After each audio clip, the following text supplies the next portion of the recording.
बाबा साहब ने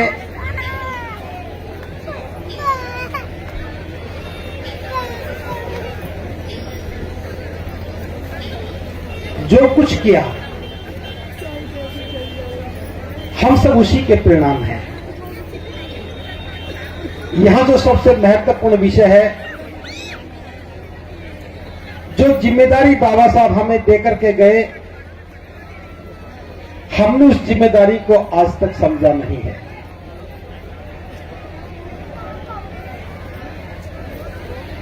बाबा साहब ने जो हमें दिया, हमने उस सब का दुरुपयोग किया। बाबा साहब ने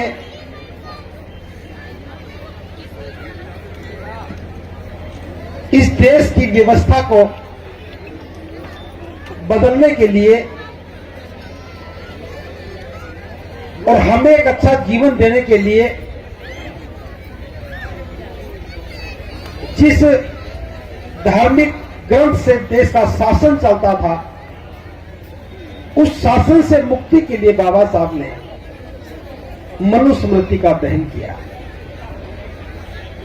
ये बात 1927 की है और आज हम पूरे 97 वर्ष के बाद केवल 100 वर्ष पूरे होने में 3 वर्ष बचे हैं। 97 वर्षों से हम ये बात नहीं समझ पाए कि बाबा साहब ने मनुस्मृति क्यों जलाई, हमें क्या करना चाहिए था। बस हम तारीखें याद रखते हैं, घटनाओं को याद रखते हैं, उसके लिए हम इस प्रकार के आयोजन भी कर लेते हैं। हमें समझना चाहिए था, हमें मनुस्मृति दहन की बरसी नहीं मनानी।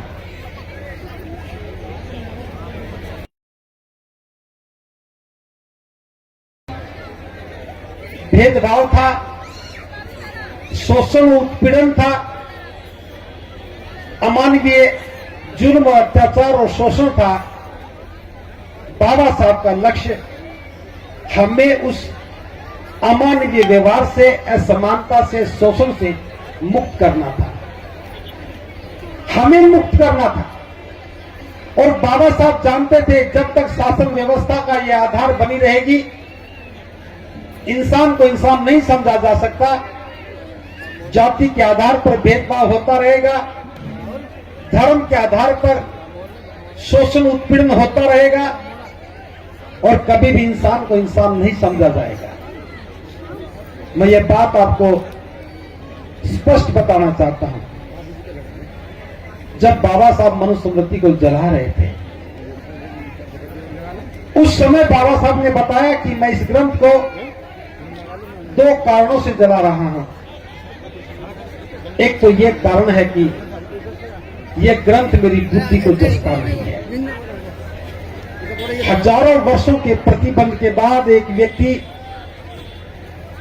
ज्ञान के उच्चतम शिखर को छूता है और सबसे पहले उसी ग्रंथ को कहता है कि यह मेरी बुद्धि को जसता नहीं है। देश में एक ही व्यक्ति हुआ जिसने कहा कि यह मनुस्मृति मेरी बुद्धि को जसती नहीं है, क्योंकि जब बुद्धि की बात होती है तो फिर बुद्धि बता ही काम आती है। और दूसरा कहा कि यह अमानवीय है, इसमें लिखी हुई बातें मानव के कल्याण के लिए नहीं है, यह अमानवीय है, और जो अमानवीय है मैं उसको शासन व्यवस्था का तंत्र स्वीकार नहीं कर सकता, इसलिए बाबा साहब ने उसे जला दिया। अब देखिए, बाबा साहब ने उसे जलाया, हम इसको प्रतीकात्मक देख रहे हैं, हमें इसकी गहराई को जांचना चाहिए। बाबा साहब ने क्यों जलाया? क्योंकि ये असमानता का समर्थन करती है। हमें क्या करना चाहिए? हमें समानता की स्थापना का प्रयास करना चाहिए। बाबा साहब ने असमानता के समर्थक ग्रंथ को जला दिया और बाबा साहब के अनुयायी बस गीत बना करके गा करके खुश हो जाते हैं।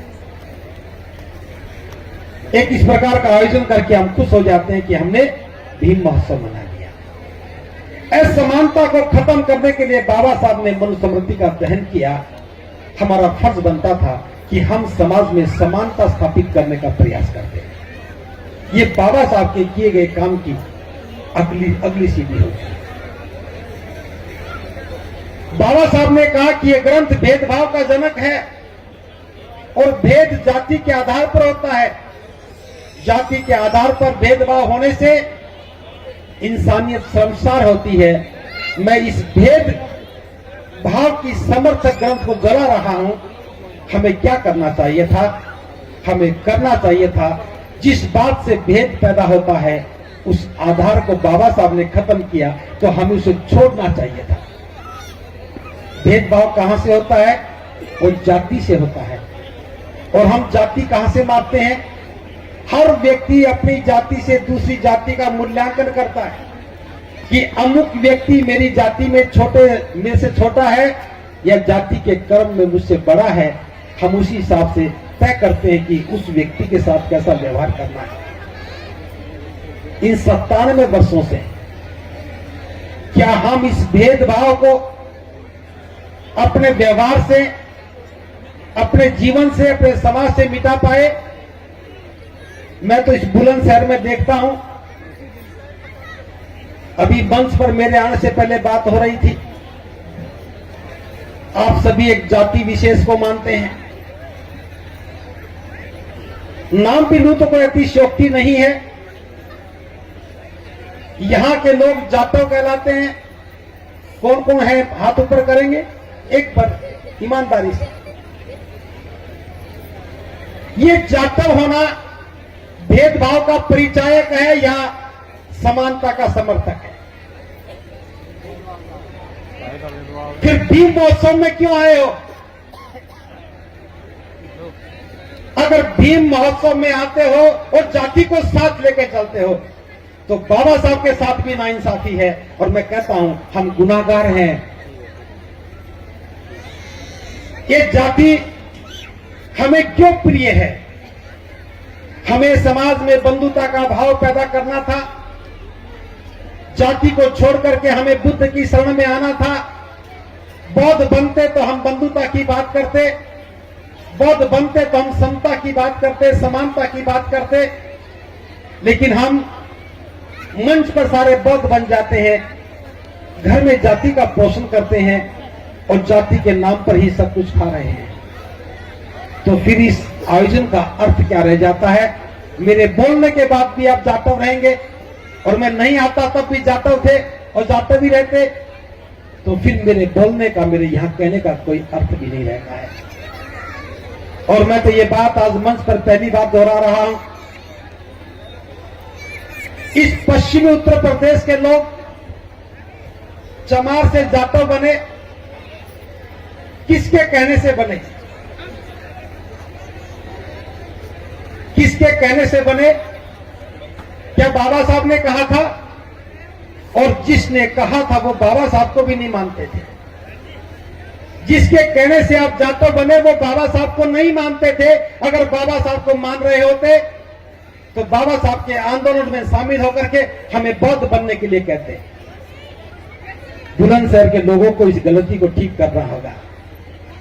या तो बाबा साहब को छोड़ दो, जाटव बने रहो और जयंती भी उसी की मनाओ जिसने आपको जाटव बनाया।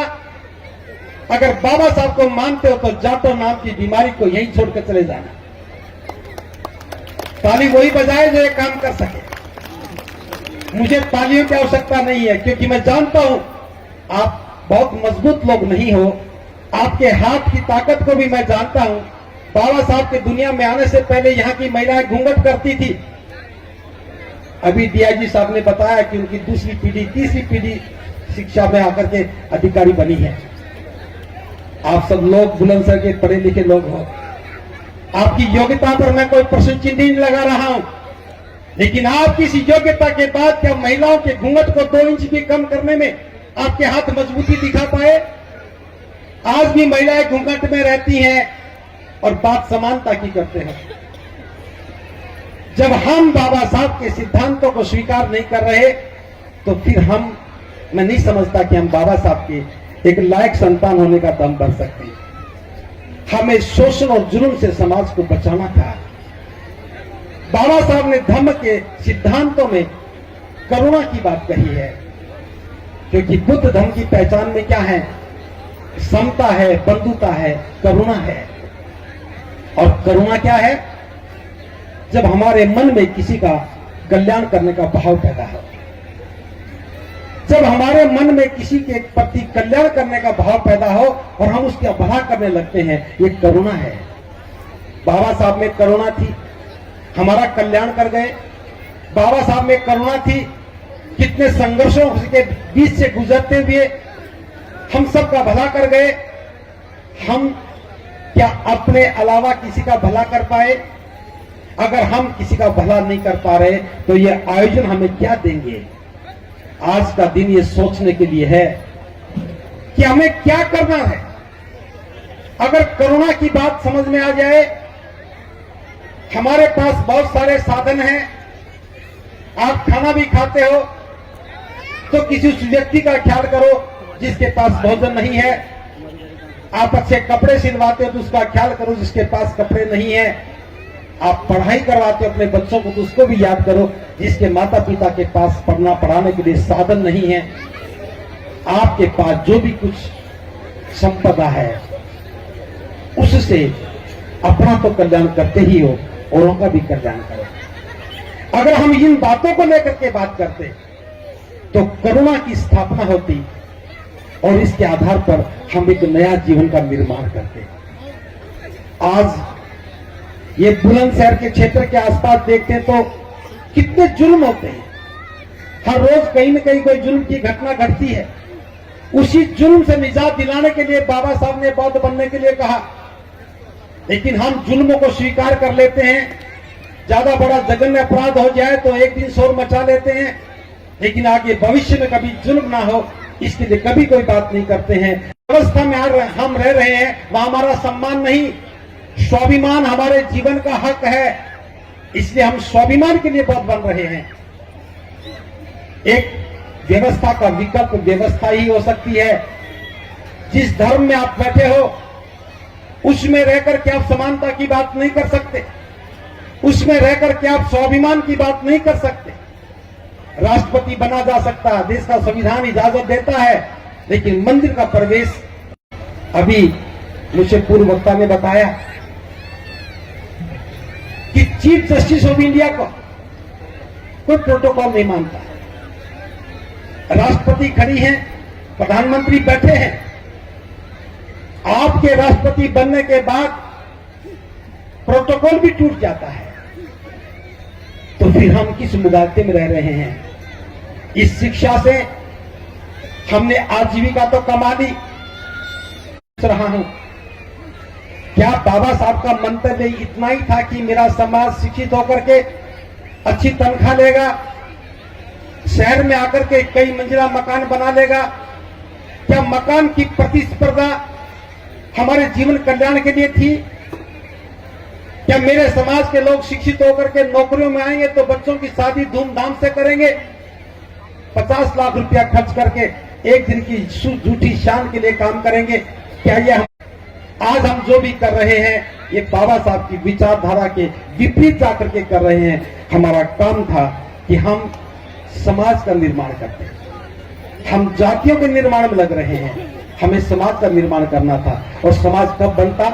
जब हम बुद्ध की शरण में जाते। हम बाबा साहब को स्वीकार कर लिया, लेकिन 14 अक्टूबर आते आते हम ठहर जाते हैं।